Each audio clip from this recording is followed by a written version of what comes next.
Jauh di dalam ladang alga, leluhur naga kadal, Tusiki, dan Yayun tetap diam, wajah mereka kaku dan kosong. Setelah waktu yang lama, leluhur naga kadal berkata dengan getir, anak itu. Kenapa dia bersama Meiji? Aku ingat bahwa Meiji telah mengejarnya untuk membunuhnya. Dia tidak ragu untuk menguras kekuatannya untuk melakukan itu.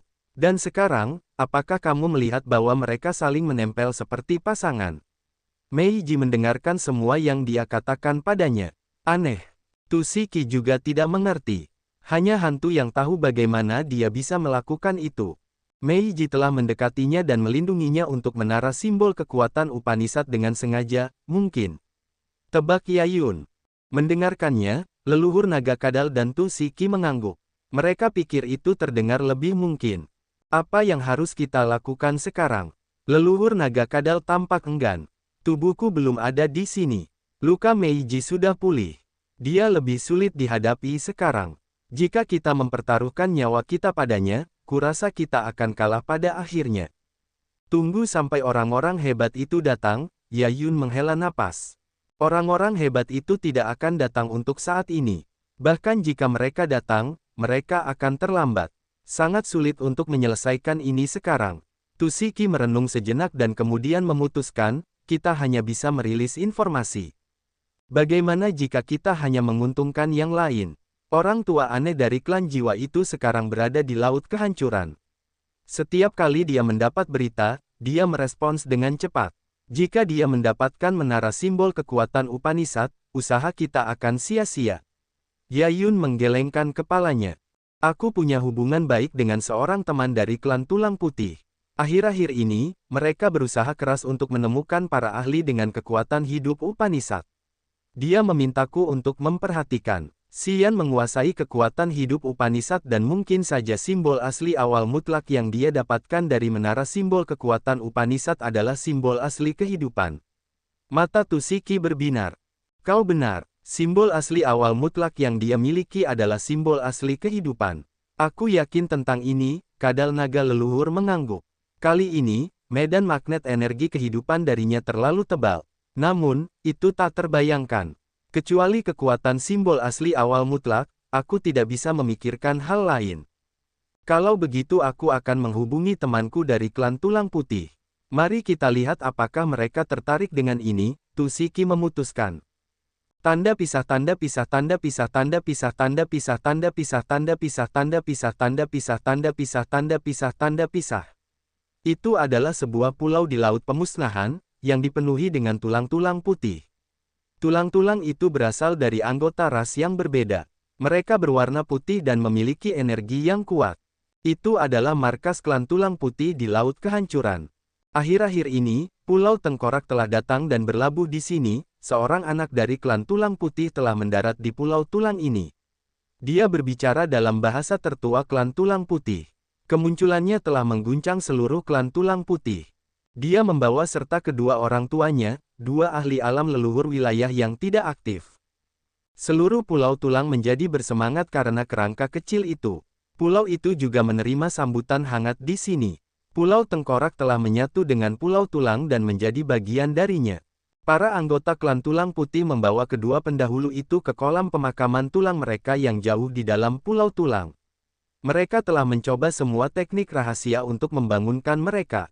Namun, karena keduanya telah menghabiskan semua vitalitas mereka dan hanya menyisakan sedikit jiwa yang lemah, kolam pemakaman tulang tidak dapat membangunkan kesadaran mereka. Para anggota klan Tulang Putih dengan cepat menyadari bahwa mereka perlu menuangkan vitalitas ke dalam diri mereka untuk membangunkan mereka. Dengan demikian, mereka mulai menemukan para prajurit dengan kekuatan hidup Upanishad yang kuat. Mereka telah menjanjikan hadiah yang besar untuk menemukan lebih banyak ahli. Namun, mereka tidak beruntung karena tidak banyak prajurit yang mengolah kekuatan hidup Upanishad, apalagi yang memiliki alam yang tinggi. Setelah waktu yang lama, hanya sekitar 10 prajurit yang datang. Namun, alam tertinggi di antara mereka hanya di alam dewa asli. Dukungan dari mereka hanyalah sebutir garam di lautan. Orang tua kerangka kecil itu membutuhkan lebih banyak hal untuk dibangunkan. Karena dua pendahulu yang tidak aktif di alam leluhur wilayah datang ke pulau itu, semua upaya klan Tulang Putih dikumpulkan di sini. Jadi, mereka tidak terlalu peduli dengan menara simbol kekuatan Upanishad di bawah laut. Mereka tidak mengirim anggota manapun untuk pergi dan menjelajahi dasar laut. Kolam pemakaman tulang di tengah pulau tulang ditutupi dengan batu giok. Kerangka kecil itu duduk di tepi kolam dan memperhatikan dua peti mati, matanya tampak kesal. "Nak, jangan terlalu bersedih. Aku yakin kita bisa membangunkan mereka," kata seorang lelaki tua dari klan tulang putih dalam bahasa khusus mereka. "Ahli sejati klan kita akan segera datang. Mereka akan tahu caranya." Kerangka kecil itu mengangguk pelan. Suatu hari, saat kerangka kecil itu duduk diam, cahaya putih datang dari langit. Sebuah pulau tengkorak besar muncul dalam penglihatannya dan berlabuh di pulau itu. Banyak prajurit kuat dari klan tulang putih muncul di pulau itu. Mereka mengikuti seorang lelaki tua kerdil yang perlahan turun dari langit. Anggota klan tulang putih di pulau tulang berlutut untuk menyambut mereka dengan riang. Lelaki tua dari klan tulang putih yang baru saja tiba tingginya sekitar 1 meter. Dia bahkan tidak lebih tinggi dari kerangka kecil itu. Dia memegang tongkat tulang aneh, yang membuatnya tampak seperti memiliki 3 kaki. Begitu dia mendarat, matanya berbinar. Dia pergi ke kerangka kecil itu dan mengangkat tangannya yang kurus seperti batu giok untuk membelai kerangka kecil itu. Dia bergumam, "Kayu yang bagus. Batu giok yang indah. Kau memang anak mereka. Saya tidak percaya mereka akhirnya muncul kembali. Kau kenal orang tuaku?" tanya si kerangka kecil dalam bahasa klan tulang putih. Lelaki tua itu menatapnya penuh kasih. "Tentu saja, mereka adalah pendahuluku. Karena kau anak mereka, kau berasal dari generasi yang sama denganku." Kemudian, ia membawa kerangka kecil itu ke kolam tempat kedua peti mati itu diletakkan. Ia membungkuk untuk melihat dan berkata, "Mereka membutuhkan vitalitas yang sangat besar untuk bangun. Jika aku mengolah kekuatan hidup Upanishad, aku bisa membangunkan mereka. Sayang sekali aku tidak melakukannya." Ia menoleh ke kerumunan di sebelahnya. "Sudah lama sekali. Apakah ada yang memiliki kekuatan Upanishad yang kuat?" "Tidak," mereka menggelengkan kepala. Lelaki tua itu tampak kecewa. "Kita akan menunggu di sini sebentar. Setelah itu, aku akan membawa mereka kembali ke klan kita. Kita akan meminta lebih banyak orang untuk memikirkan solusinya." Lelaki tua itu tinggal di Pulau Tulang dan mengajarkan banyak pengetahuan umum, rahasia, dan keajaiban kekuatan Upanishad, dan energi gelap kepada si kerangka kecil. Orang tua ini adalah salah satu ahli alam leluhur wilayah dari klan tulang putih. Dia juga seorang ahli terkenal di lautan bintang yang luas ini. Dengan ajarannya, kerangka kecil itu perlahan-lahan mempelajari tentang klan tulang putih, domain laut kehampaan. Dia memajukan kultivasinya dalam Upanishad kekuatan. Sebuah kolam tulang rahasia di dalam pulau tulang diaktifkan. Mereka kemudian melelehkan banyak bahan aneh dan langka yang telah mereka kumpulkan di kolam untuk memurnikan tubuh tulang kerangka kecil itu, yang diarahkan oleh orang tua itu. Aliran cairan gading merembes ke dalam kerangka kecil itu. Tulang putihnya menjadi lebih transparan dan berkilau dengan cahaya bintang yang cemerlang. Jika kamu ingin melihat energi gelap, medan magnet kehidupanmu harus berevolusi dengan cukup. Kamu harus memadamkan tubuhmu terlebih dahulu. Tubuh yang diberikan orang tuamu kepadamu sangat bagus. Kamu yang paling beruntung dalam sejarah klan kita. Dengan kolam tulang ini, kamu akan berkembang lebih cepat. Orang tua itu duduk di tepi kolam dan memperhatikan aliran cairan yang mengalir ke dalam kolam. Kerangka kecil itu menggunakan kekuatan bintangnya untuk menyerapnya sambil mendengarkan penjelasan orang tua itu dengan sabar. "Orang tua suku, aku punya sesuatu untuk dilaporkan," tanya seorang anggota klan tulang putih dari kejauhan. Setelah diizinkan, dia melangkah maju dan berkata, "Tusiki dari klan langit misterius telah menghubungiku. Dia berkata bahwa dia menemukan orang yang dicari oleh kelima klan di bawah laut. Orang itu mengolah kekuatan hidup Upanishad dan dia memiliki simbol asli kehidupan dari menara simbol kekuatan Upanishad. Orang itu bernama Xian. Tusiki tidak dapat menangkapnya. Karena dia tahu kau ada di sini, dia bertanya apakah kami tertarik dengan ini." "Xian, kerangka kecil itu sedang mengolah di kolam. Matanya berbinar, dialah yang kuceritakan padamu. Dia membawaku kembali ke sini dan dia mengatakan akan membantuku membangunkan orang tuaku." "Apakah kau yakin itu dia?" Mata lelaki tua itu seperti api yang menyala-nyala.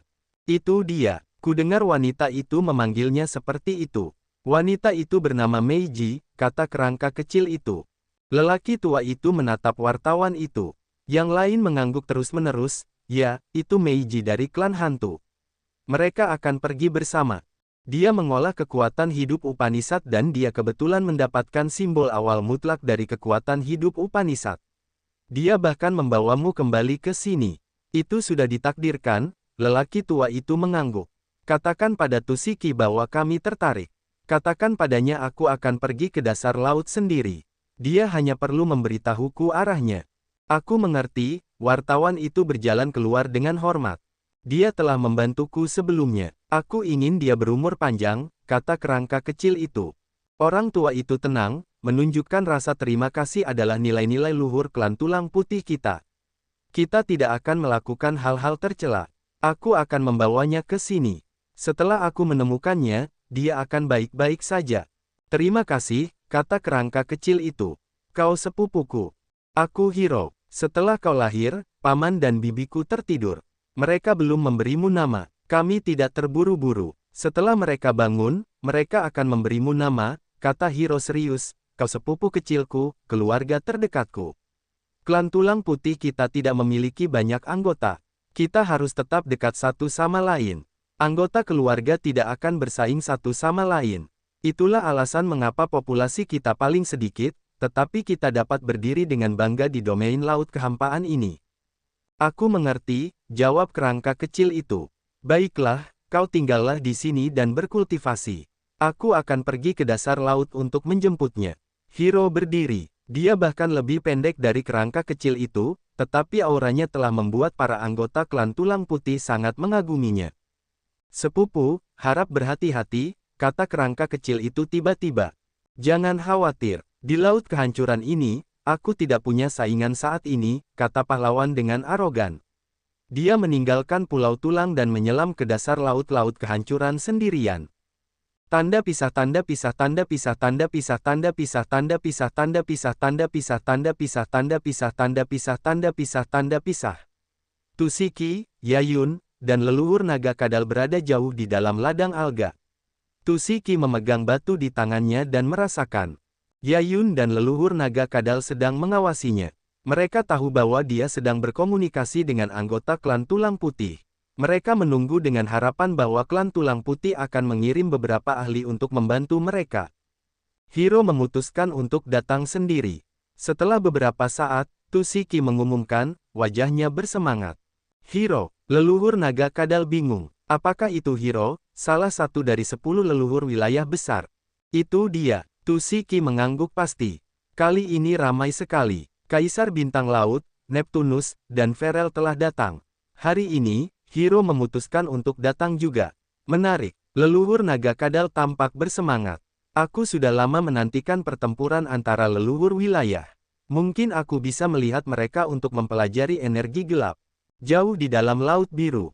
Sebuah istana kaca megah seukuran kerajaan kecil bergerak di dasar laut seperti ikan raksasa. Istana ini memiliki begitu banyak menara kristal dengan tumpukan batu giok, koral, dan batu permata berharga. Istana ini memang megah dan mewah. Beberapa ribu prajurit klan laut tinggal di dalam istana kristal itu. Mereka semua memiliki sosok aneh dan alam yang relatif tinggi dengan aura dingin dan tenang. Seluruh istana kaca itu seperti pulau yang terbuat dari 10 menara tinggi. Aula tengahnya setinggi ratusan meter. Di atas menara kerucut, Kaisar Hiu Laut menyipitkan mata, wajahnya tenang. Seorang prajurit klan laut berlutut di belakangnya dan melaporkan dengan suara rendah, 3 kru lagi telah menghilang secara misterius. Mereka dekat dengan kita. Kaisar Hiu Laut memejamkan matanya. Setelah merenung sejenak, dia mengangkat satu jarinya. Arus air menciptakan anak panah dan menunjuk ke suatu arah. Begitu banyak bayangan bersinar redup. Orang-orang kita tewas tepat di tempat bayangan itu berada. Sejak mereka menghilang, kita bisa menebak kemana pembunuh mereka pergi. Mata prajurit itu berbinar. Dari apa yang kami amati, mereka cukup dekat. Kaisar Hiu Laut mengangguk. Cahaya aneh berkilauan di matanya. Gumpalan energi yang tak terhitung jumlahnya yang seperti tsunami berdesir dari tubuhnya. Istana Agung perlahan berhenti. Energinya menutupi seluruh istana dan membuatnya tidak terlihat. Kita akan menunggu mereka. Tanda pisah tanda pisah tanda pisah tanda pisah tanda pisah tanda pisah tanda pisah tanda pisah tanda pisah. Jauh di dalam wilayah laut, tubuh 5 prajurit klan laut yang mati terkubur. Vitalitas dan aura mereka lenyap. Xian memasang wajah tenang dan duduk bersila. Baginya, Meiji seperti patung es dewi dengan es yang menutupi seluruh tubuhnya. Es yang transparan membuatnya cantik dengan cara yang berbeda. Swish, swish, swish. Suara sesuatu yang membeku muncul. Dari Meiji, air laut perlahan membeku. Dalam 10 tarikan napas, dia menciptakan gletser dan menyembunyikan tubuhnya. Aliran energi dingin meluas dari gletser dan air laut menjadi sangat dingin. Di dalam gletser, napas Meiji panjang dan alisnya transparan seperti es. Dia mengenakan gaun perak panjang dan cerah, yang menguraikan lekuk tubuhnya. Dalam energi yang sangat dingin, dia tampak segar kembali. Setelah beberapa saat, gletser mencair. Dia keluar dari es, matanya cerah dan gembira. Kekuatan dewanya menjadi lebih murni dan berlimpah. Karena keberadaan energi gelap, dia semakin dekat dengan alam leluhur wilayah setiap hari. Hari ini, dia mencoba mengubah tingkat awal ke wilayah, yang akan menjadi fondasinya untuk memasuki alam leluhur wilayah. Setelah berpisah dengan kadal naga leluhur dan Tusiki, dia dan Xian telah bergerak dengan ganas dan membunuh semua prajurit di jalan mereka. Setiap kali setelah mereka membunuh para prajurit, Xian telah menggunakan kekuatan melahap Upanishad untuk menyerap dan berbagi energi murni dengannya. Sementara kekuatan dewa, jiwa, dan tubuhnya meningkat, dia juga berubah untuk menikmati kesenangan keintiman yang tak terlukiskan. Dia terbiasa dan dia pikir dia tenggelam saat dia mulai menikmati petualangan erotis dan berbahaya ini.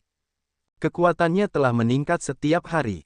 Setiap kali dia merasa manis, citra Xian terukir lebih dalam ke dalam jiwa dan hatinya.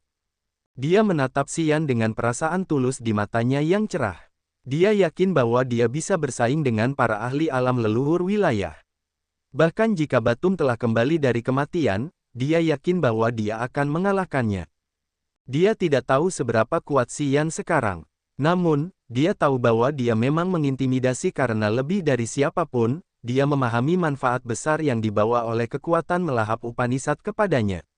Dia juga tahu bahwa Xian selalu menggunakan energi yang dimurnikan oleh kekuatan melahap Upanishad untuk memadamkan tubuhnya. Saat merasakan tatapannya, Xian membuka matanya dan terkekeh, "Bagaimana perasaanmu?" "Tidak mungkin lebih baik lagi," Meiji tersenyum. "Bagaimana denganmu? Kapan kau bisa mencapai langit kedua alam abadi?" "Tidak jauh. Aku hanya perlu memahami Upanishad kekuatanku dengan lebih baik. Setiap kali aku bermeditasi, aku bisa merasakan perubahan halus namun ajaib dari Upanishad kekuatanku." Xian merenung, "Aku tidak bisa terburu-buru. Akumulasi tubuh, jiwa, dan kekuatan dewa juga sangat bermanfaat bagiku. Dengan kecepatan kita saat ini, kita tinggal sekitar 1 tahun lagi dari pintu masuk wilayah. Aku tahu itu akan sangat sulit nanti. Aku tidak ingin menyelesaikan perjalanan ini." Meiji melangkah maju dan menarik tangannya sambil menekan tubuh Meiji yang menggerahkan ke tangannya. "Perjalanan ini telah menjadi pengalaman terindah sepanjang hidupku. Bahkan jika aku mati, aku tidak akan menyesalinya." Xian tidak berkata apa-apa lagi. Dia berbalik dan menariknya ke dalam pelukannya yang erat. Di laut biru yang dalam ini, mereka saling memandang, tersenyum, dan melanjutkan perjalanan mereka. Tanda pisah tanda pisah tanda pisah tanda pisah tanda pisah tanda pisah tanda pisah tanda pisah tanda pisah tanda pisah. Aku tidak tahu mengapa pikiranku yang gelisah tidak bisa tenang setelah kita memasuki wilayah laut ini. Aku merasa terikat seolah-olah aku telah dikurung. Hari ini, Xian berkata dengan wajah muram sambil bergerak di dalam perlindungan cahaya bintangnya. Mereka sangat jauh dari tempat pemberhentian pertama mereka. Xian telah melepaskan kesadaran jiwanya untuk merasakan sekitar. Dia tidak menemukan keributan atau aura makhluk hidup. Secara logika, mereka telah menembus zona berbahaya. Namun, setelah beberapa saat ketenangan dan keheningan yang aneh, Xian merasa ada sesuatu yang tidak beres. Kita tidak menemukan seorang prajurit pun di sepanjang jalan. Itu tidak normal. Meiji memasang wajah tenang ketika dia mengatakan itu. Ya, anehnya akhir-akhir ini semuanya lancar. Aku selalu merasa ada yang salah, Xian mengerutkan kening, tapi aku tidak tahu kenapa. Aku tidak tahu apa masalahnya. Pokoknya, kita harus lebih berhati-hati. Baiklah. Beberapa hari kemudian, mereka tiba di daerah yang indah di mana begitu banyak ubur-ubur yang tampak seperti lentera 5 warna bersinar di atas kepala mereka.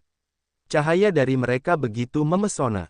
Saat mereka bergerak di bawah ubur-ubur, pemandangan indah di atas kepala mereka telah memikat pikiran mereka untuk sementara waktu. Namun, tak lama kemudian, Xian berubah warna dan berkata, ubur-ubur itu memiliki fluktuasi energi jiwa yang lemah. Mungkin itu adalah mata yang dilepaskan oleh beberapa ahli. Meiji terkejut. Dia tahu bahwa semuanya tidak berjalan baik. Jika demikian, kita akan ketahuan. Kita harus pergi secepat mungkin. Xian tidak banyak bicara dan membawa Meiji dengan kecepatan maksimal menuju pintu masuk wilayah. Namun, setelah 100 mil, sangkar cahayanya memantul kembali seolah-olah telah menabrak penghalang tak terlihat. Xian dan Meiji ketakutan. Mereka tahu bahwa asumsi mereka benar. Tanpa mereka sadari, mereka telah memasuki perangkap yang telah disiapkan seseorang untuk mereka. Tepat di belakang mereka, istana kristal besar perlahan muncul dengan banyak prajurit klan laut berwajah dingin. Seorang ahli klan laut tua berdiri di menara tertinggi istana di tengah.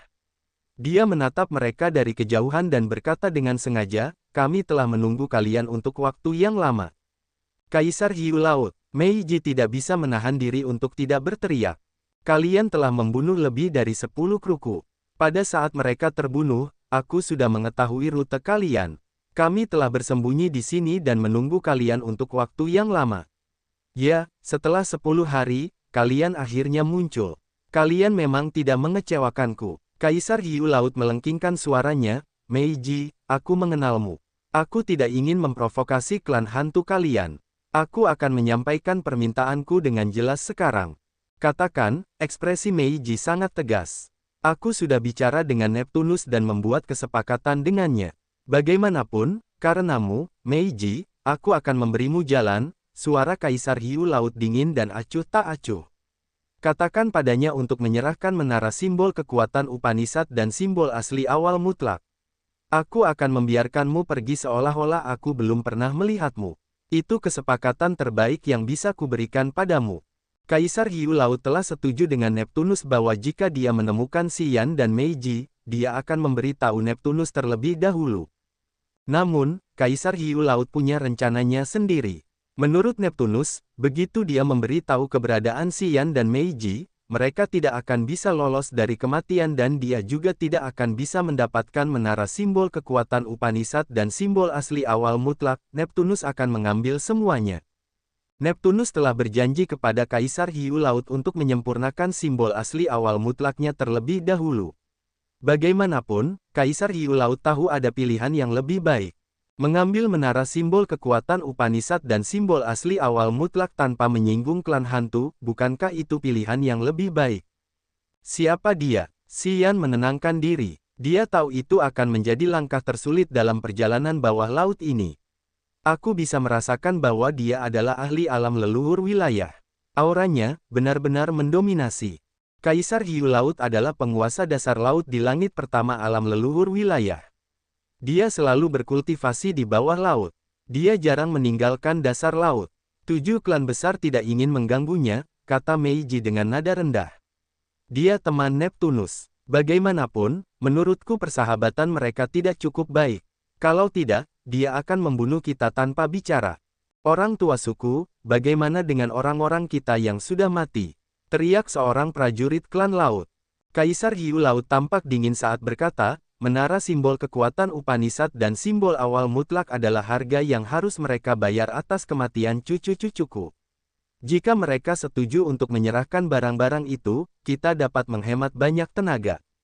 Dia memiliki kekhawatirannya sendiri. Meskipun dia berada di alam leluhur wilayah, jika dia harus secara paksa memusuhi kekuatan seperti klan hantu, dia tidak begitu yakin. Dia tidak ingin membiarkan Neptunus memanfaatkannya. Jika dia membunuh Meiji, para ahli hantu akan datang ke dasar laut. Mengambil menara simbol kekuatan Upanishad dan simbol awal mutlak tanpa membuat klan hantu marah adalah hal terbaik yang harus dilakukan. Aku akan memberimu waktu 15 menit untuk mempertimbangkannya. Kaisar Hiu Laut berdiri di singgasananya dan berkata, Meiji, kamu wanita yang cerdas. Kamu tahu kapan harus melepaskannya. Wus, lapisan penghalang yang tak terhitung jumlahnya disulap. Mereka menutupi sangkar cahaya bintang untuk mencegah kesadaran jiwa merasakan dan menguping. Dia sangat kuat di alam leluhur langit pertama wilayah. Kita bisa mencoba mengalahkannya, tapi aku tidak begitu yakin. Meiji tampak getir. Karena aku telah tumbuh dengan cepat akhir-akhir ini, aku mempertimbangkannya. Kalau tidak, aku bahkan tidak akan punya nyali untuk melawannya sekalipun. Xian mengerutkan alisnya, alam leluhur langit pertama wilayah. Tingkat awal miliknya telah berevolusi menjadi wilayah. Dia memiliki energi gelap. Memang, dia adalah lawan yang ekstrim. Kita tidak akan berhasil. Begitu kita dikalahkan, aku tahu tidak akan mudah untuk berbicara dengannya lagi, kata Meiji. Xian mengangkat kepalanya dan menatap Kaisar Hiu Laut, suaranya rendah. Aku telah menelan banyak altar jiwa akhir-akhir ini. Tubuhku, altar jiwa, dan kekuatan dewa semuanya berubah ke berbagai tingkatan. Aku merasa hebat, tetapi melawan leluhur wilayah sudah di luar kemampuanku. Namun, aku masih ingin mencoba. Aku ingin tahu sejauh mana aku bisa mencapainya jika aku menggunakan semua kekuatanku. Kau, apakah kau ingin bertarung? Meiji ketakutan saat berbicara dengan tegas. Tidak, sama sekali tidak. Kau berada di langit pertama alam abadi. Terlalu rendah. Biarkan aku mencoba mengalahkan Kaisar Hiu Laut. Jika kita tidak bisa, berikan saja dia menara simbol kekuatan Upanishad. Kau masih muda. Kau tidak perlu mengorbankan dirimu sendiri. Kau akan memiliki kesempatan untuk menebus pertarungan hari ini. Simbol awal mutlak telah menyatu dengan kekuatan Upanishad milikku. Aku tidak tahu bagaimana cara mengeluarkannya. Menara simbol kekuatan Upanishad telah terhubung dengan jiwaku. Aku tidak akan pernah membuang jiwaku. Xian menggelengkan kepalanya. Kaisar Hiu Laut menatap dingin ke arah dua orang di dalam sangkar cahaya dengan ekspresi jijik di wajahnya. Xian berada di langit pertama alam abadi, jadi dia tidak layak dipertimbangkan. Dia tidak menganggap Xian penting. Jika Meiji tidak ada di sini, dia akan membunuh Xian secara langsung untuk mengambil menara simbol kekuatan Upanishad tanpa bernegosiasi. Meiji adalah seorang ahli di puncak alam abadi. Dia akan mendapatkan kesempatan untuk memasuki alam leluhur wilayah nanti. Selain itu, dia termasuk dalam eselon tinggi di klan hantu. Kaisar Hiu Laut tidak ingin menjadi belati Neptunus dan berada di bawah amarah klan hantu.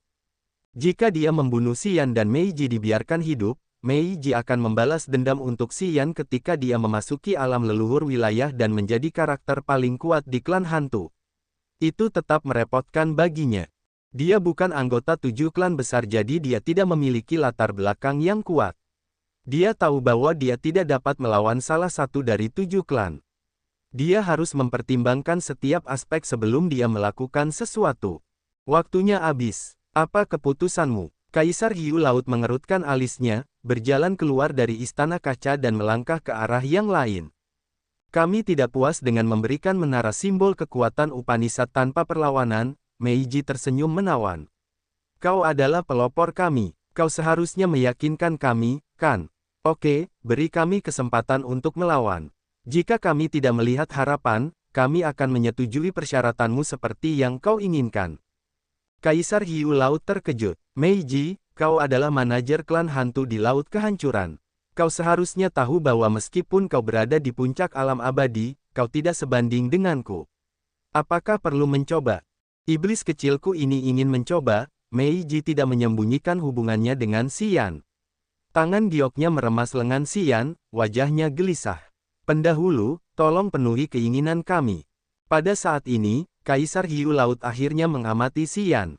Sekilas, dia mencibir, langit pertama alam abadi. Haha, banyak cucu dan bawahanku yang berada di alam itu. Dia berbalik dan menatap seorang pemuda. Datuk, pergi dan buat dia kehilangan harapan. Pemuda itu tingginya sekitar 3 meter dan mengolah kekuatan logam. Dia seperti pedang tajam di langit kedua alam abadi. Dengan sisik perak di tubuhnya, dia mungkin dari suku naga banjir. Tubuhnya yang kaku menyemburkan energi tajam. Cobalah, jangan membunuh siapapun. Kami tidak ingin membuat Kaisar Hiu Laut marah. Begitulah caramu memberi kami jalan keluar, gumam Meiji. Kau harus mempertimbangkannya. Jika kompetensimu yang sebenarnya dapat menahan para ahli puncak alam abadi, saat kau dan aku bergandengan tangan, mungkin kita bisa menyingkirkan Kaisar Hiu Laut, pikirkanlah. Ekspresi wajah Xian seperti es yang keras. Dia tegas dan dingin. Dia mengangguk dan melangkah di atas cahaya bintang menuju Datuk. Dia punya rencana. Jika dia bisa menahan serangan dari puncak alam abadi, dia akan menggunakan seluruh energinya untuk menggunakan kekuatan ruang Upanishad untuk mengganggu tatanan spasial di dasar laut dan memaksa jalan keluar. Dan premisnya adalah tubuhnya bisa menahan serangan balik energi ruang. Dasar laut tidak mirip dengan udara terbuka di sana. Dia begitu dalam di bawah laut pemusnahan sehingga dia tidak tahu seberapa jauh dia dari permukaan. Tekanan air di sini sangat ekstrim. Begitu dia mendesak kekuatan ruang secara sembrono, tekanan air dan energi ruang akan saling menekan dan menghancurkan ruang. Karena dia adalah pencetusnya, dia akan menanggung serangan balik. Karena kekhawatiran ini, dia cukup berhati-hati untuk tidak menggunakan kemampuan spasial saat bergerak di bawah laut. Ming Hao berada di puncak alam abadi dan dia telah menguasai kekuatan ruang Upanishad. Namun, dia tidak mencoba melakukan itu karena dia tahu betapa berbahayanya serangan balik ketika dua kekuatan yang mengintimidasi itu bertabrakan. Namun, dia terpojok. Jika dia ingin menyingkirkan Kaisar Hiu Laut, dia harus melakukan pertempuran yang berisiko. Dia harus menggunakan trik yang luar biasa untuk meraih kemenangan. Dia tidak dapat menghitung hasil yang fatal di dasar laut saat tekanan air dan energi ruang angkasa memberikan dampak. Bagaimanapun, dia harus memastikan bahwa tubuhnya tidak hancur karena serangan balik sebelum dia dapat mencoba. Bertarung hanyalah batu untuk menguji pisaunya. Dia ingin memeriksa tubuh dan pisaunya, untuk melihat apakah itu dapat menahan kerusakan yang hebat. Nyonya Meiji adalah impian terbaik semua pria di Laut Kehancuran. Mengapa dia ingin bersama dengan pemuda yang tidak berguna dan berwajah cantik seperti dia?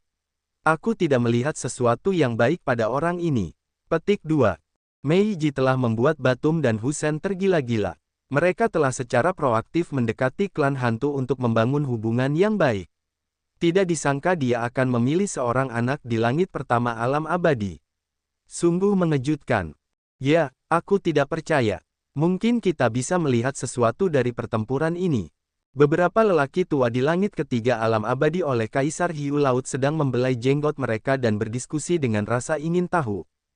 Saya Datuk dari suku Naga Banjir, yang mengolah Upanishad kekuatan logam. Saya. Datuk bersikap sopan dan lembut. Melihat Xian berjalan ke arahnya, dia memberitahunya identitas dan statusnya. Xian. Setelah menggerutu, Xian membuat cahaya bintang berputar di sekujur tubuhnya seolah-olah banyak meteor dari langit telah mendatanginya. Seluruh tubuhnya sekarang menjadi cahaya bintang yang indah yang menuju ke arah Datuk.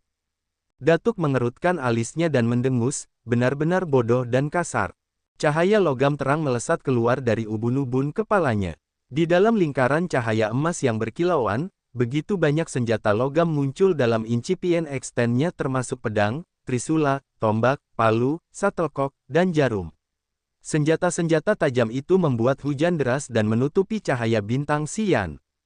Retak, bang, bang. Suara dentingan dan dentingan benda-benda logam yang menghantam muncul di tubuh Xian. Percikan api dikirim kemana-mana. Kekuatan logam dalam bilah yang tak terhitung jumlahnya masih sangat tajam. Meteor dan transformasi Xian terhenti 10 meter di depan Datuk. Semua orang fokus padanya. Mereka melihat ratusan bilah menyerangnya. Tubuhnya seperti batu yang paling keras. Pakaiannya terpotong tetapi kulitnya menahan bilah tajam saat mereka membuat suara dentang. Tapi dia tidak terluka. Paku runcing menonjol keluar dari bahunya, lutut, dan siku. Sepasang sayap tulang merobek punggungnya dan terbuka. Energinya melonjak seperti lautan vitalitas. Dia bagaikan gunung berapi yang telah tertidur selama miliaran tahun dan kini meletuskan semua cahaya dan panasnya hanya dalam sekejap mata. Tebasan silang, mata Xian menjadi merah seperti darah. Energi brutal bergerak di dalam tubuhnya. Dia menyeringai lalu berteriak. Kekuatan luar angkasa Upanishad didesak. Dua pedang luar angkasa besar yang panjangnya sekitar 100 meter sejajar dan membentuk salib besar. Bilah-bilah yang berkilau itu berdampingan dan memotong air laut menjadi balok-balok, melesat ke arah Datuk. Pedang tajam, pisau, palu, dan tombak emas hancur menjadi bubuk hanya dalam sekejap mata. Pedang silang besar itu dapat memotong segalanya semudah mematahkan cabang-cabang pohon kering. Air laut, luar angkasa, dan gelembung semuanya terkoyak. Pedang-pedang itu begitu tajam sehingga bahkan dapat memotong gunung atau membelah laut dan langsung menuju Datuk. Kaisar Hiu Laut tercengang. Dia membuka mulutnya untuk menyemburkan arus air yang deras.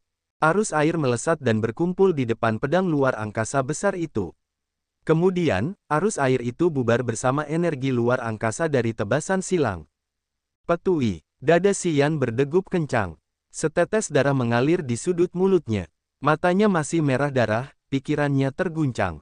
Ketika Space Cross Slash muncul, ruang itu terkoyak dan menciptakan celah ruang. Begitu celah itu muncul, tekanan air yang mengerikan itu membanjiri dengan ganas dan menciptakan serangan balik seberat 1000 gunung pada Xian. Seluruh tubuhnya terasa sakit dan dia terluka beberapa kali. Namun, arus air Kaisar Hiu Laut telah melarutkan situasi berbahaya Datuk dan memperbaiki celah ruang Xian hanya dalam sekejap mata. Xian ketakutan. Kau seharusnya tidak menggunakan kekuatan ruang di dasar laut dengan gegabah. Kaisar Hiu Laut mengerutkan kening. Ia menatap Xian dengan heran lalu melambaikan tangannya. Datuk, mundurlah.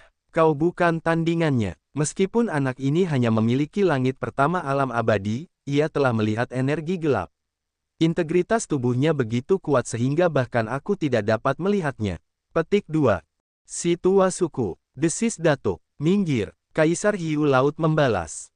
Datuk tidak berkata apa-apa lagi. Ia tampak enggan saat kembali ke Istana Kristal. Hu Jiao, teriak Kaisar Hiu Laut. Banyak prajurit klan laut tercengang saat mendengar pemimpin mereka berteriak. Mereka mengalihkan pandangan mereka ke Xian. Ia hanyalah seorang anak kecil di langit pertama alam abadi. Mengapa si tua suku sangat menghormati kekuatannya dan menyuruh seseorang yang sangat kuat seperti Tuan Hu Jiao untuk menghadapinya? Seorang lelaki tua dengan wajah penuh bulu keluar dari belakangnya, tangannya bersembunyi di balik lengan bajunya. Lelaki tua itu menyipitkan mata. Ia berjalan ke arah Xian dan membungkuk sedikit untuk menyambutnya.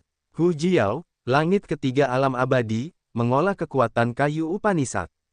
Tidak heran mengapa Meiji memilihmu, Kaisar Hiu Laut mengangguk. Dia tampak seolah baru saja menyadari sesuatu.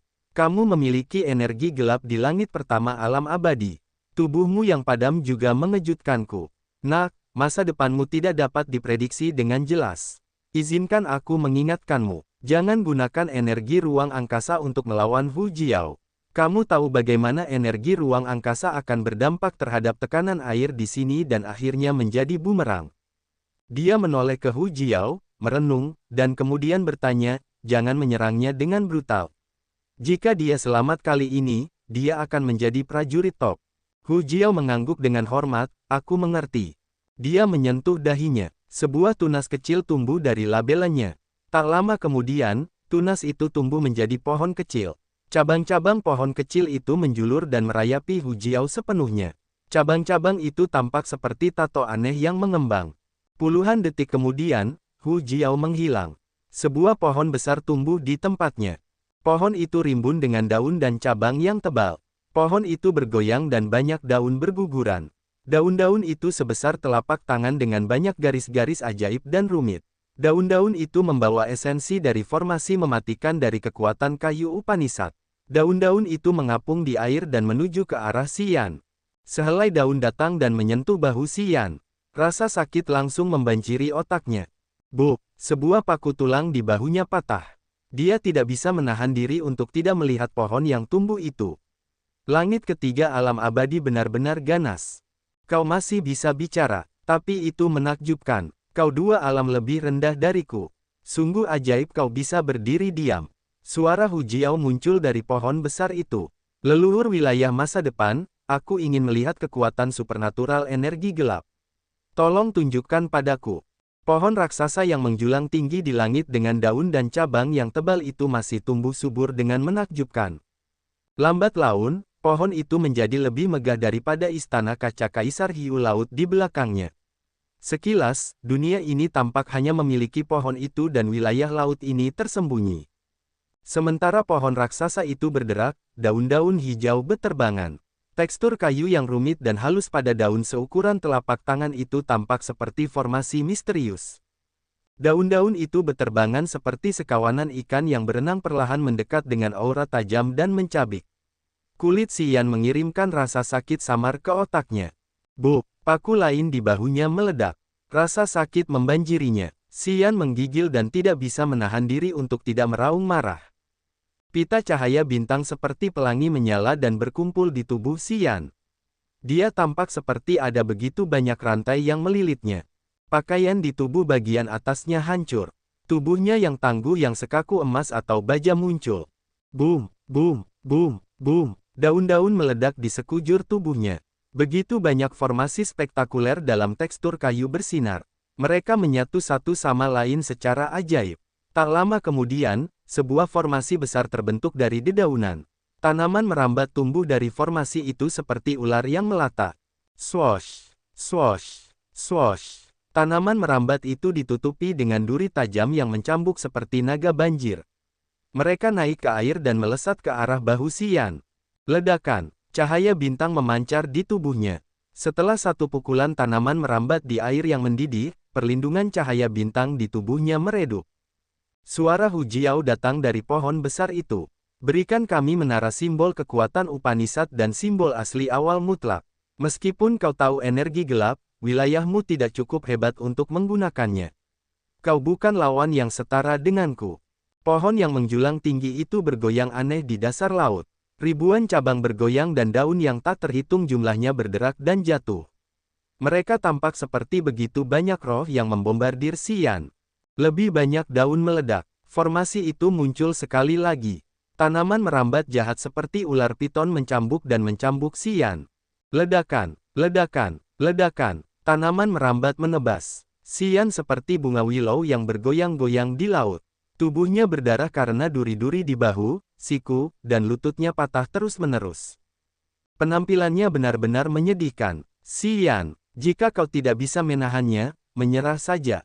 Kau hanya di langit pertama alam abadi. Sudah cukup kau mengalahkan Datuk. Kau seharusnya tidak memaksakan diri.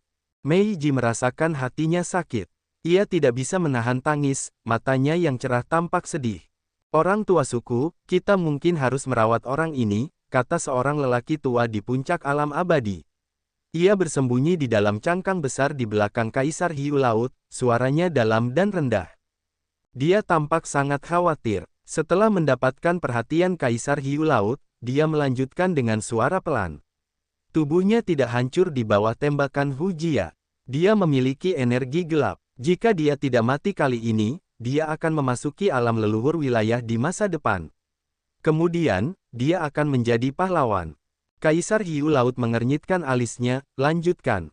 Saat kita merebut menara simbol kekuatan Upanishad dan simbol asli awal mutlak hari ini, dia akan menyimpan dendam terhadap kita. Dengan bakat dan kapasitas bawaannya, dia akan sangat menakutkan nanti bahkan tanpa simbol asli awal mutlak. Orang tua itu tampak tegas dan berhati-hati. Jika kita membiarkannya pergi hidup-hidup, bukankah itu tidak berbeda dengan membiarkan harimau kembali ke hutan? Kita seharusnya tidak menanam benih yang menakutkan, kan? Jika Xian memiliki alam normal dengan kapasitas biasa, orang tua ini tidak akan pernah menyarankan hal seperti itu. Jika dia hanya seorang prajurit kecil tanpa kesempatan untuk menerobos ke alam leluhur wilayah di masa depan, bahkan jika mereka melepaskannya, dia tidak akan dapat mengancam mereka. Namun, penampilan berbakat Xian membuatnya khawatir.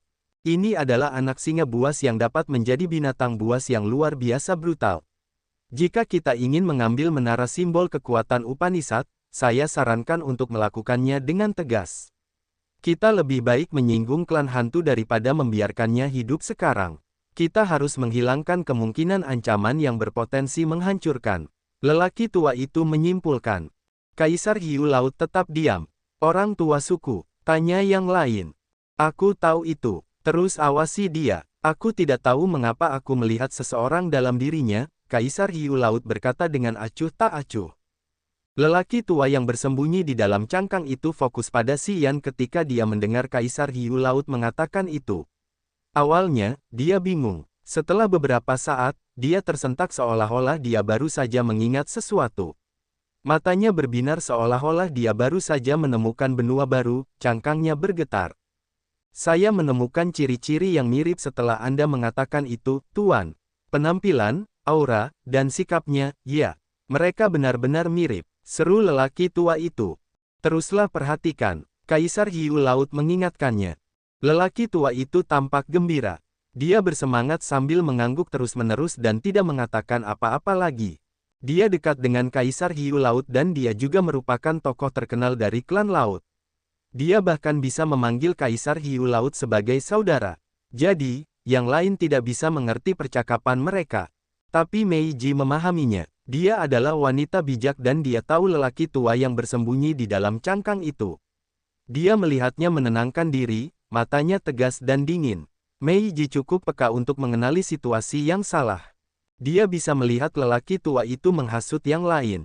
Dia menjadi gelisah karena dia tahu kekacauan yang bisa diciptakan Xian saat dia menunjukkan kapasitasnya yang mencengangkan. Dia cemas saat melihat Xian dengan banyak luka. Jiwanya berkelebat gelisah saat dia mencoba menemukan solusi. Sebuah bola petir melayang di air laut tak jauh dari mereka. Bola itu berkelebat seperti mata. Sebenarnya, itu adalah mata. Jika seseorang dapat mengamati seluruh wilayah laut ini, mereka akan menemukan bola petir seukuran tengkorak seperti itu setiap 100 mil. Banyak prajurit dari berbagai pasukan harus membungkukkan tubuh mereka dan mundur saat melihat bola petir itu. Sebelum pergi, mereka juga akan mengungkapkan identitas mereka kepada bola petir itu. Itu karena mereka tahu bahwa bola petir itu adalah mata petir Ferel. Mereka tahu bahwa Ferel dapat menggunakan bola petir itu untuk mengamati situasi di mana-mana. Bola-bola itu akan melaporkan keributan itu kepada jiwanya di laut kesadaran. Pada saat ini, sebuah bola petir melayang di daerah ini untuk waktu yang lama, perlahan-lahan mengirimkan secerca aura pertempuran antara Hu Jiao dan Xian. Di sudut dasar laut, Farel duduk bersila di punggung seekor kura-kura laut besar. Tiba-tiba dia membuka matanya, wajahnya berubah. Dia bergumam pada dirinya sendiri. Aura Hu Jiao, bawahan Kaisar Hiu Laut, dia merasakannya sebentar. Kemudian, bola petir yang baru saja melapor kepadanya mulai berputar dan bergerak diam-diam menuju istana kristal Kaisar Hiu Laut. Gemuruh, gemuruh, tanaman merambat sepanjang 100 meter yang seperti ekor ular mencambuk tubuh Xian. Tubuhnya bergemuruh seperti ketukan drum dengan gelombang ledakan. Setelah setiap ledakan, kulitnya retak dan berdarah. Luka-luka itu begitu dalam hingga ke tulang sehingga orang-orang samar-samar bisa melihat urat dan tulangnya. Mata Meiji berair. Dia tidak bisa lagi bersabar saat dia berteriak, berikan mereka menara simbol kekuatan Upanishad. Jangan bertarung dengan bodoh seperti itu. Kedua alammu terlalu jauh. Kamu bukan tandingannya. Kaisar Hiu Laut dan anggota klan laut menyaksikan semuanya dengan wajah dingin. Mereka berdiri di dalam istana kristal dan berhenti berbicara. Seluruh lautan menjadi sunyi. Setiap anggota klan laut, termasuk datuk dan lelaki tua di dalam cangkang itu merasa yakin dan hormat. Mereka mengagumi dan menilai Xian atas tekadnya yang kuat. Langit pertama alam abadi bertempur melawan langit ketiga alam abadi. Pertempuran semacam ini terjadi 2 kali dalam sejarah panjang domain laut kehampaan di mana seorang pejuang alam rendah menang. Yang satu telah menggunakan senjata ilahi awal mutlak dan yang lainnya telah memanfaatkan kesempatan ketika ahli langit ketiga alam abadi menerobos ke tingkat berikutnya untuk menyergap. Dia telah menghancurkan tubuhnya dan menggunakan altar jiwanya untuk berhasil. Setelah itu, altar jiwanya perlahan retak. Dia meninggal setelah 100 hari. Karena itu, para anggota klan laut dan Meiji berpikir bahwa terlepas dari energi gelap dan tubuhnya yang kuat, dia tidak memiliki kesempatan untuk menang. Mereka hanya ingin tahu berapa lama Xian bisa bertahan. Apa yang dilakukan Xian rupanya di luar dugaan mereka. Mereka berdua terkejut dan khawatir Xian bisa bertahan sampai sekarang karena tubuhnya akan runtuh. Kegigihanmu tidak masuk akal. Kamu tahu kamu akan gagal, tetapi kamu masih keras kepala. Itu bukan langkah yang bijaksana, tahu. Suara Hu Jiao rendah dan dingin. Pohonnya yang menjulang tinggi berada di atas kepala Xian. Meskipun yang lain tidak bisa melihatnya dimanapun, auranya telah memenuhi setiap sudut wilayah laut ini. Di bawah naungan pohon, tubuh Xian dipenuhi dengan luka dan sayatan. Secara ajaib, tidak ada setetes darah pun yang tercabik. Pita cahaya bintang yang berputar-putar mencoba mencegah lukanya bertambah parah. Namun, itu tidak cukup untuk melindungi tubuhnya. Setelah tanaman merambat mencambuknya, cahaya bintang itu meledak dan luka sayatan yang dalam muncul di tubuh Xian. Tangisan Meiji dan ejekan dingin Hu Jiao terdengar terus-menerus. Xian mengepalkan tubuhnya seperti binatang buas yang menghadapi kematian. Dia mengangkat kepalanya dan melihat ke pohon di atas. Darah mengalir dari leher hingga dadanya. Pedang darah muncul di telapak tangannya. Begitu pedang darah itu muncul, dia menusukkannya ke perutnya seolah-olah dia telah kehilangan akal sehatnya. Orang-orang bahkan tidak melihat apa yang telah terjadi. Saat yang lain ketakutan, aura yang sangat kejam dan meledak keluar dari pedang berdarah yang tertanam di perutnya. Dia perlahan menarik pedang berdarah itu. Mata pada pedang itu terbuka. Mata itu sama eksentrik dan brutalnya dengan matanya sendiri saat ini. Dia melihat Meiji dari kejauhan dan terdengar sangat tenang. Aku telah bertahan untuk waktu yang lama dan aku hanya mendapat beberapa luka sayatan yang dalam dan urat nadi yang patah. Tidak ada tulang yang retak.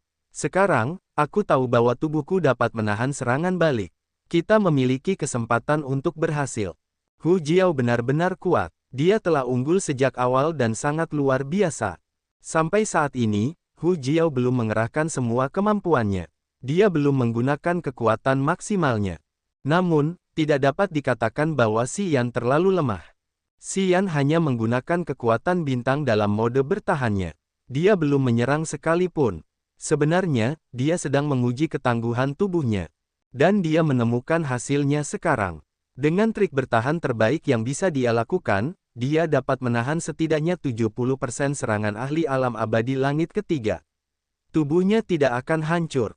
Itu sudah cukup. Ketika dia mencabut pedang berdarah dari perutnya dan mata aneh pada pedang itu terbuka, dia menemukan targetnya. Dia akan mengabaikan pertempuran yang menjerat ini dan menggunakan energi ruang yang tajam untuk merobek ruang.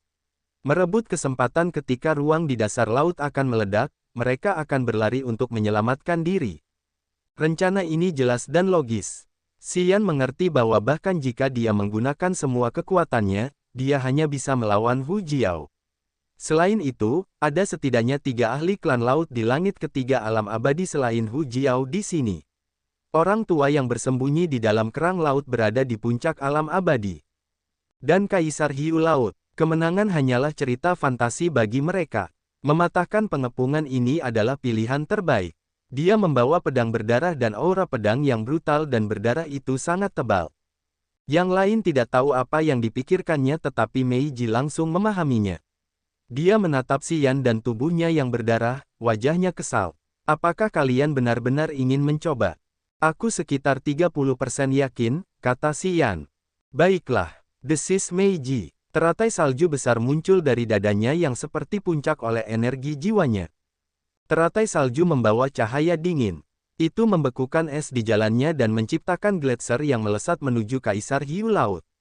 Polong teratai membawa energi jiwanya. Teratai salju berkilauan. Ketika hendak mencapai Kaisar Hiu Laut, itu menjadi sebagian terlihat dan berkelebat. Energi dingin yang sangat kuat. Itu, energi gelap. Meiji akhirnya memiliki energi gelap. Klan Pantom akan mendapatkan leluhur wilayah lain. Begitu banyak anggota klan laut tidak dapat menahan diri untuk tidak berteriak keheranan. Hampir pada saat yang sama, mata Kaisar Hiu Laut menjadi cerah. Orang tua di dalam kerang di belakangnya juga terguncang. Cangkangnya bergetar aneh. Namun mereka tidak melihat Meiji. Meskipun teratai es Meiji akan menyentuh istana kristal, sementara yang lain mengawasinya dan memberi tahu energi gelapnya, Kaisar Hiu Laut dan lelaki tua itu masih menatap Xian dengan heran. Mereka sedang memperhatikan Xian. Pada saat ini, Xian telah mencabut pedang berdarah dari tubuhnya. Cahaya darah perlahan berkumpul di ujung pedang. Pikirannya berubah dan auranya berubah sesuai dengan itu dan mengguncang bumi.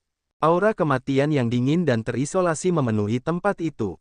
Pedang berdarah itu sekarang menjadi sabit kematian yang memanen semua vitalitas tebal di sekitarnya. Anehnya, tanaman merambat itu mulai layu dan kering seolah-olah nutrisi di dalamnya telah diambil. Itu adalah kekuatan gabungan yang mencolok dari Upanishad kekuatan kematian dan melahap. Puluhan tanaman merambat masih memiliki darah Xian setelah menebasnya beberapa saat. Pada saat ini, mereka seperti ular yang tidak memiliki daging dan darah tetapi kulit kering yang tidak wajar. Hu Jiao tiba-tiba menjerit. Pohon raksasa itu bergetar keras. Begitu banyak daun keluar seperti hujan es yang keras. Semua membombardir Xian. Xian membawa pedang darah, darah menetes di sudut matanya. Dia menyeringai jahat. Hu Jiao, sebenarnya, jika aku berusaha sekuat tenaga untuk melawanmu, aku tidak begitu yakin akan kalah.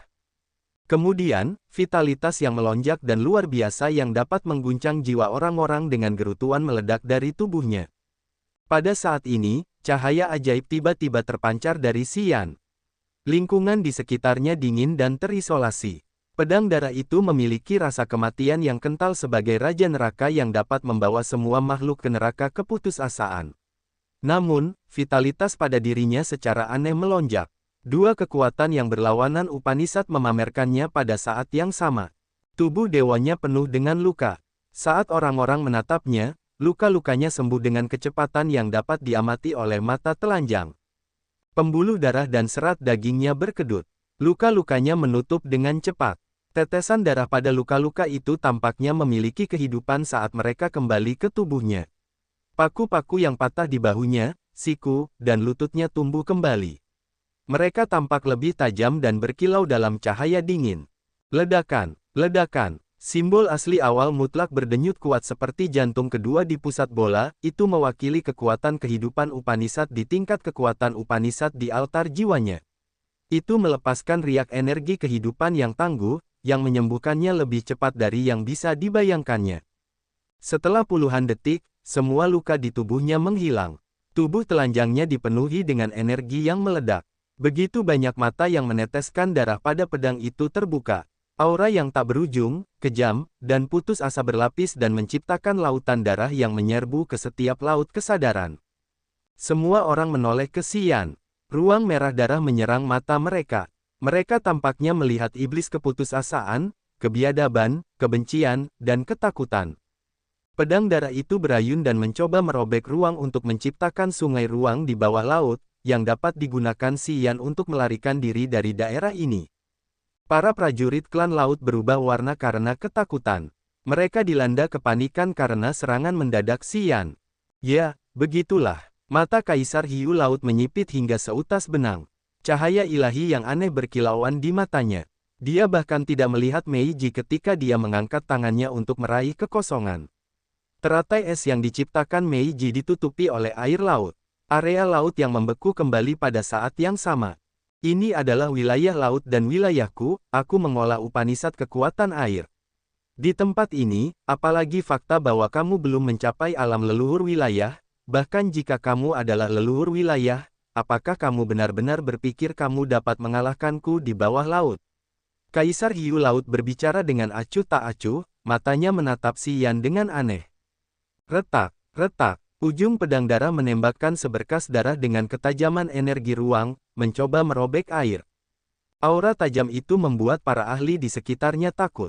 Mereka secara naluriah menghindarinya. Cabang-cabang pohon Hu Jiao terputus dan dia menangis kesakitan.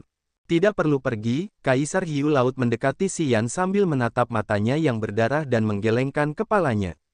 Jangan lanjutkan. Jika kau menggunakan energi ruang dengan gegabah, tekanan air akan sangat menyakitimu.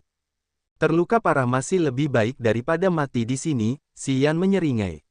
Jika aku tidak panik hari ini, aku yakin aku akan mengubur tubuhku di sini.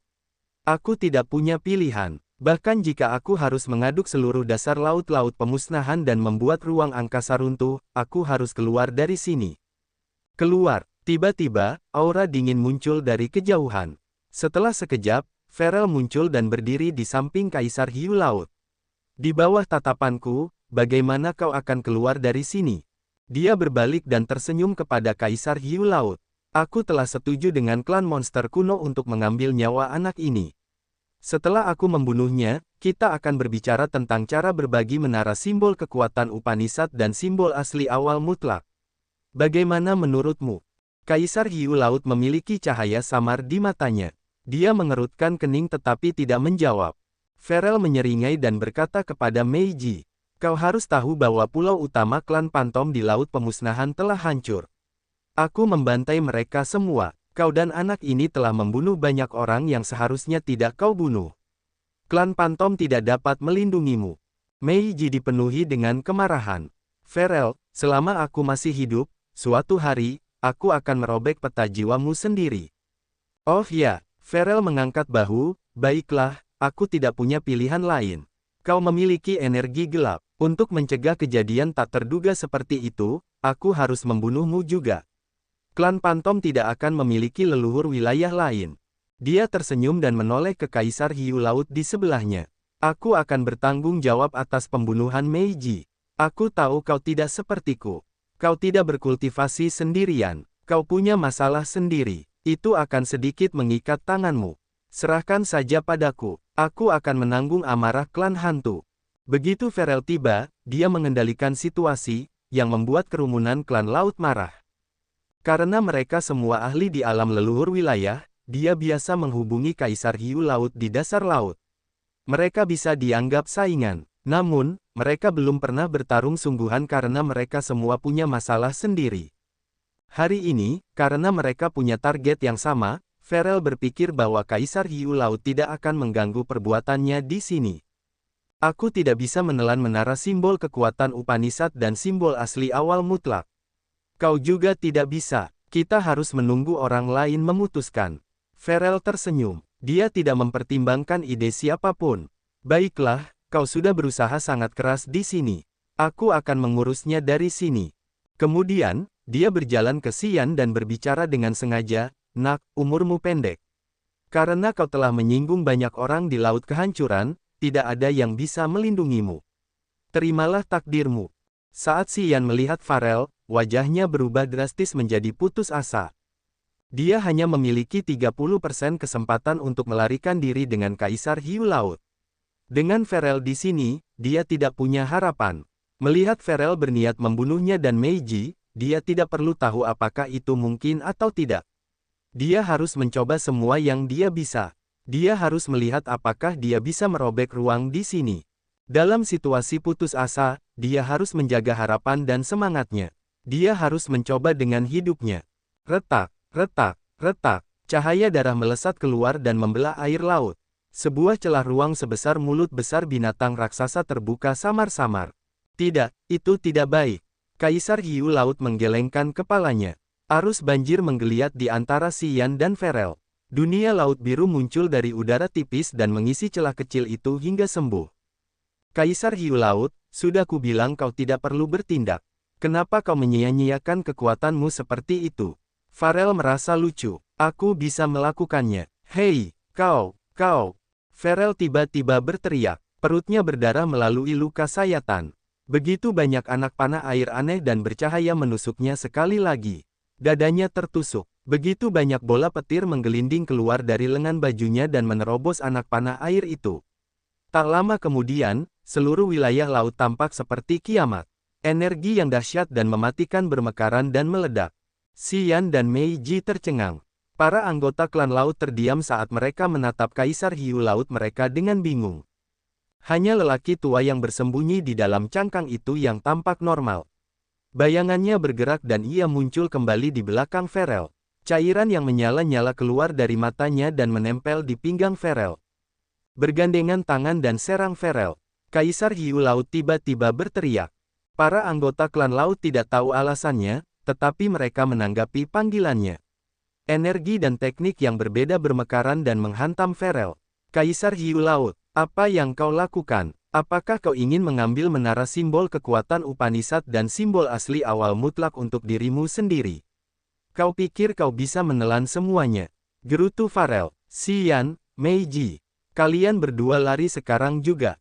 Jangan berhenti, ubah rute kalian," teriak Kaisar Hiu Laut.